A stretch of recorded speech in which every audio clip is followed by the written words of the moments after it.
ओम शांति। सुनते हैं आज 11 नवंबर 2023 के ईश्वरीय अनमोल महावाक्य।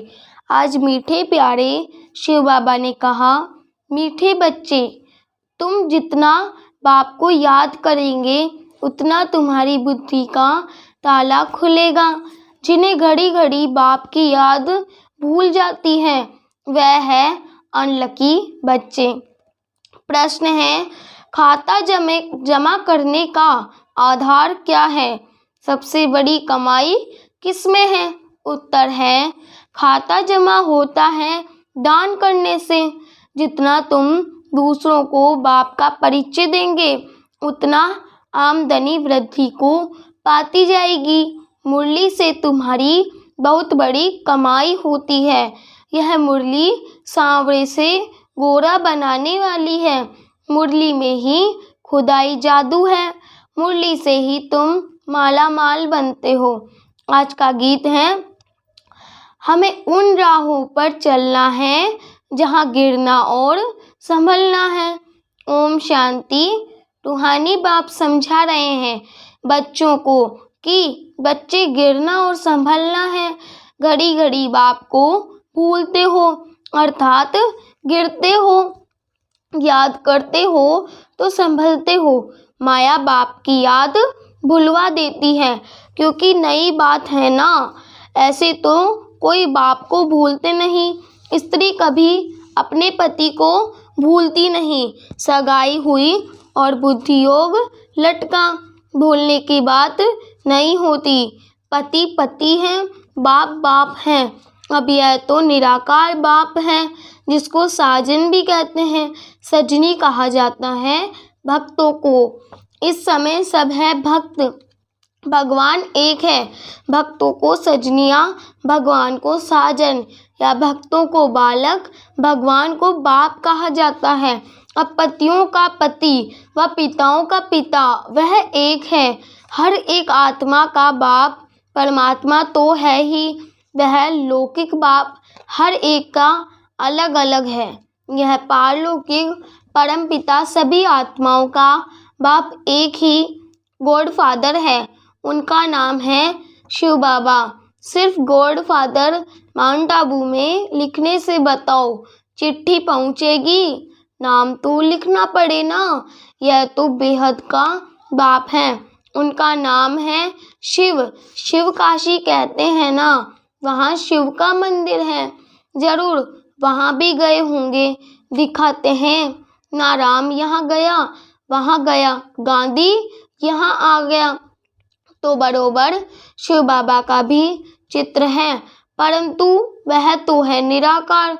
उनको फादर कहा जाता है और किसको सबका फादर कह नहीं सकते। ब्रह्मा विष्णु शंकर का भी वह फादर है। उनका नाम है शिव। काशी में भी मंदिर है, उज्जैन में भी शिव का मंदिर है। इतने मंदिर क्यों बने हैं कोई भी नहीं जानते। जैसे लक्ष्मी नारायण की पूजा करते हैं, कहते हैं यह स्वर्ग के मालिक थे, परंतु स्वर्ग कब था, यह मालिक कैसे बने, यह कोई नहीं जानते। पुजारी जिसकी पूजा करे उनके ही ऑक्यूपेशन को न जाने तो इसको अंधश्रद्धा कहा जाएगा ना। यहाँ भी बाबा कहते हैं, परंतु पूरा परिचय नहीं है। माता पिता को जानते नहीं। लक्ष्मी नारायण की पुजारी पूजा करते हैं, शिव के मंदिर में जाकर महिमा करते हैं, गाते हैं तुम माता पिता हम बालक तेरे, परंतु वे कैसे माता पिता हैं, कब बने थे, कुछ भी नहीं जानते। भारतवासी ही बिल्कुल नहीं जानते। क्रिश्चियन बोधी आदि अपने क्राइस्ट को, बुद्ध को याद करते हैं, झट उनकी बायोग्राफी को बताएंगे। क्राइस्ट फलाने समय पर क्रिश्चियन धर्म की स्थापना करने आया था। भारतवासी किसको भी पूजते हैं उनको पता नहीं है कि यह कौन है। न शिव को, न ब्रह्मा विष्णु शंकर को, न जगदम्बा को, जगत पिता को, न लक्ष्मी नारायण को जानते, सिर्फ पूजा करते रहते हैं। उनकी बायोग्राफी क्या है, कुछ भी नहीं जानते। बाप आत्माओं को बैठ समझाते हैं, तुम जब स्वर्ग में थे तो तुम्हारी आत्मा और शरीर दोनों पवित्र थे, तुम राज्य करते थे। तुम जानते हो, बरोबर हम राज्य करते थे। हमने पुनर्जन्म लिए, 84 जन्म भोगते भोगते बादशाही गवा दी। गोरे से काले बन गए, सुंदर थे अब श्याम बन गए। आजकल नारायण को भी सांवरा दिखाते हैं तो सिद्ध होता है वही श्री कृष्ण श्री नारायण था, परंतु इन बातों को बिल्कुल समझते नहीं। यादव है मौसल इन्वेंट करने वाले, और कौरव पांडव भाई भाई थे। वह आसुरी भाई और यह देवी भाई थे, यह भी आसुरी थे। इन्हों को बाप ने ऊंच बनाकर देवी भाई बनाया है। दोनों भाइयों का क्या हुआ? बरोबर पांडवों की जीत हुई, कौरव विनाश हो गए। यहाँ बैठे हुए भी भल मामा बाबा कहते हैं, परंतु जानते नहीं हैं, बाप की श्रीमत पर नहीं चलते हैं।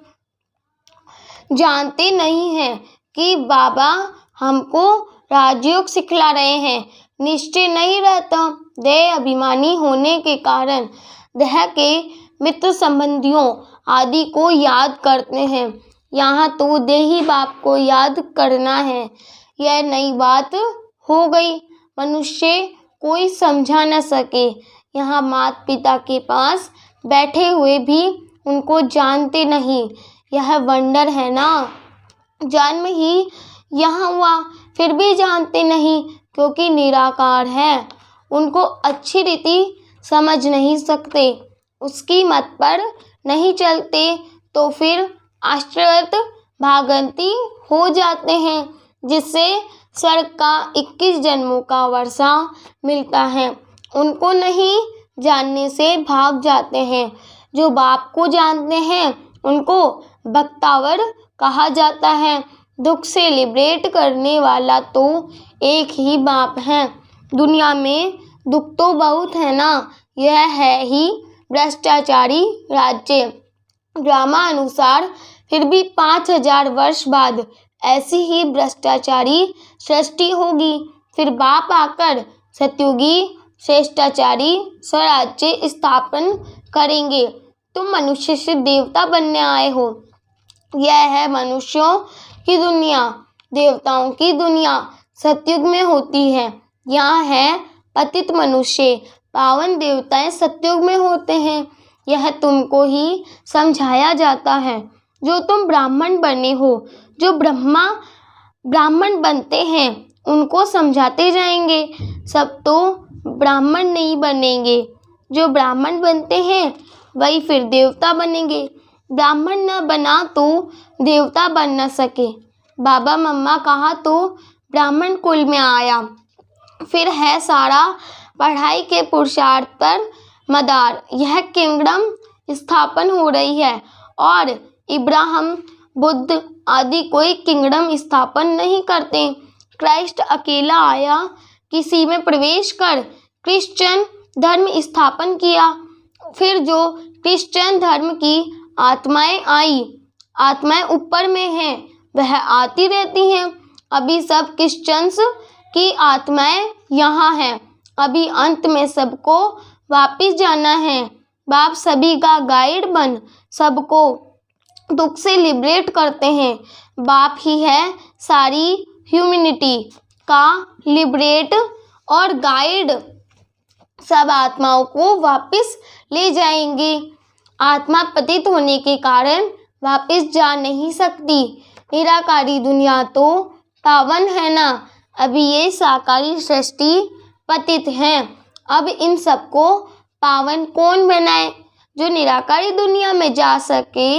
इसलिए बुलाते हैं, ओ गॉड फादर आओ। गॉड फादर आकर बतलाते हैं कि मैं एक ही बार आता हूँ, जब सारी दुनिया भ्रष्टाचारी बन जाती है। कितनी गोलियां बारूद आदि बनाते रहते हैं। एक दो को मारने के लिए एक तो बॉम्ब्स बना रहे हैं, दूसरे फिर नेचुरल कैलेमिटीज, फ्लड्स, अर्थक्वेक आदि होगी, बिजली चमकेगी, बीमार पड़ जाएंगे, क्योंकि खाद तो बननी है ना, गंध की ही खाद बनती है ना। तो इस सारी सृष्टि को खाद चाहिए जो फिर फर्स्ट क्लास उत्पत्ति हो। सतयुग में सिर्फ भारत ही था, अब इतने सब का विनाश होना है। बाप कहते हैं मैं आकर देवी राजधानी स्थापन करता हूँ और सब खत्म हो जाएंगे, बाकी तुम स्वर्ग में जाएंगे। स्वर्ग को तो सब याद करते हैं ना, परंतु स्वर्ग किसको कहा जाता है यह कोई को पता नहीं। कोई भी मरेगा कहेंगे स्वर्गवासी हुआ। अरे कलयुग में जो मरेंगे तो जरूर पुनर्जन्म कलयुग में ही लेंगे ना, इतना भी अकल कोई में नहीं है। डॉक्टर ऑफ फिलोसॉफी आदि नाम रखाते हैं, समझते कुछ नहीं। मनुष्य मंदिर में रहने वाले थे, वह है क्षीर सागर, यह है विषय सागर। यह सब बातें बाप ही समझाते हैं। पढ़ाएंगे तो मनुष्यों को, जानवर को तो नहीं पढ़ाएंगे। बाप समझाते हैं यह ड्रामा बना हुआ है, जैसा साहूकार मनुष्य वैसा फर्नीचर होगा। गरीब के पास ठिक्कर ठोबर होगा, साहूकार के पास तो इतने वैभव होंगे। तुम सतयुग में साहूकार बनते हो तो तुम्हारे हीरे जवाहरों के महल होते हैं, वहाँ पर कोई गंदगी आदि नहीं होती, मांस नहीं होती, यहाँ तो बांस होती है, इसलिए अगरबत्ती आदि जगाई जाती है। वहाँ तो फूलों आदि में नेचुरल खुशबू रहती है, अगरबत्ती जलाने की दरकार नहीं पड़ती। उनको हेवन कहा जाता है। बाप हेवन का मालिक बनाने के लिए पढ़ाते हैं। देखो कैसे साधारण है, ऐसे बाप को याद करना भी भूल जाते हैं। निश्चय पूरा नहीं तो भूल जाते हैं, जिससे स्वर्ग का वर्षा मिलता है। ऐसे माता पिता को भूल जाना कैसी बदकिस्मती है। बाप अगर ऊंचते ऊंच बनाते हैं, ऐसे माता पिता की मत पर न चले तो 100% मोस्ट अनलकी कहेंगे। नंबरवार तो होंगे ना, कहाँ पढ़ाई से विश्व का मालिक बना, कहाँ नौकर चाकर बना। तुम समझ सकते हो हम कहाँ तक पढ़ते हैं। वहाँ सिर्फ धर्म पिताएं आते हैं धर्म स्थापन करने, या माता पिता है, क्योंकि प्रवृत्ति मार्ग है ना। पवित्र प्रवृत्ति मार्ग था, अभी है अपवित्र प्रवृत्ति मार्ग। लक्ष्मी नारायण पवित्र थे तो उन्होंने संतान भी पवित्र थी। तुम जानते हो हम क्या बनेंगे, माता पिता कितना ऊंच बनाते हैं तो फॉलो करना चाहिए। भारत को ही मदर फादर कंट्री कहा जाता है। सतयुग में सब पवित्र थे, यहाँ तो पतित हैं। कितना अच्छी रीति समझाया जाता है, परंतु बाप को याद नहीं करते। बुद्धि का ताला बंद हो जाता है, सुनते सुनते पढ़ाई छोड़ देते हैं तो ताला एकदम बंद हो जाता है। स्कूल में भी नंबरवार है, पत्थर बुद्धि और पारस बुद्धि कहा जाता है। पत्थर बुद्धि कुछ भी समझते नहीं, सारे दिन में 5 मिनट भी बाप को याद नहीं करते। 5 मिनट याद करेंगे तो इतना ही ताला खुलेगा, जास्ती याद करेंगे तो अच्छी रीति ताला खुल जाएगा। सारा मदार याद पर है। कोई कोई बच्चे बाबा को पत्र लिखते हैं, प्रिय बाबा व प्रिय दादा। अब सिर्फ प्रिय दादा पोस्ट में चिट्ठी डालो तो मिलेगी, नाम तो चाहिए ना। दादा दादियाँ तो दुनिया में बहुत हैं। अच्छा आज दीपावली है, दीपावली पर नया खाता रखते हैं। तुम सच्चे सच्चे ब्राह्मण हो। वह ब्राह्मण लोग व्यापारियों से नया खाता रखाते हैं, तुमको भी अपना नया खाता रखना है। परंतु यह है नई दुनिया के लिए। भक्ति मार्ग का खाता है बेहद। तुम बेहद का वर्षा पाते हो, बेहद की सुख शांति पाते हो। यह बेहद की बातें बेहद का बाप बैठ समझाते हैं और बेहद का सुख पाने वाले बच्चे ही यह सब समझ सकते हैं। बाप के पास कोटों में कोई ही आते हैं, चलते चलते कमाई में घाटा पड़ता है तो जो जमा किया है वह भी ना हो जाती है।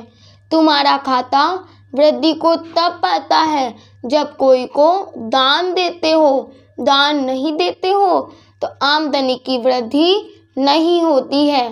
तुम पुरुषार्थ करते हो, आमदनी की वृद्धि हो वह तब होगी जब किसी को दान करेंगे, फायदा प्राप्त कराएंगे। कोई को बाप का परिचय दिया, गोया जमा हुआ। परिचय नहीं देते हो, जमा भी नहीं होता। तुम्हारी कमाई बहुत बड़ी है, मुरली से तुम्हारी सच्ची कमाई होती है।